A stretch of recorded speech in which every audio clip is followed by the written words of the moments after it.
Ito pa, ang isa. Ito, tumubo lang sa paso ng aking kalamansi. Ito yung kalamansi ko, di ba? Pinakita ko sa inyo yan. Daing bunga, oh, kalamansi. Tapos, sa paso niya, may tumubo. Ito naman, ang tawag nila dito ay pansit-pansitan.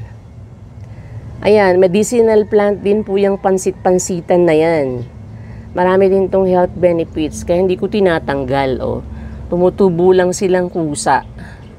Ito, pumubo sila sa taniman ko ng paso. Yan. Ito.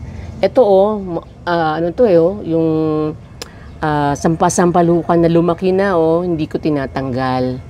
Ayun, oh, hinan nyo, yung sampasampalukan na yan, oh. Mayroon siyang mga bunga sa ilalim. Yun, doon mo po matidistinguish kung ano yon. Kung yan ay sampasampalukan, na yun para may mga bilog-bilog sa ilalim, no? Ayan, medyo nabibilad lang sa araw dito, kaya nagganyan ang kulay. Yan po, ito sampasampalukan yan. Ito namang nasa ilalim, ito naman po ay pansit-pansitan. Ayan, yan po, pansit-pansitan yan. Marami po yung health benefits, panoorin nyo sa mga video kung nauna. Marami kayong matututuhan po doon.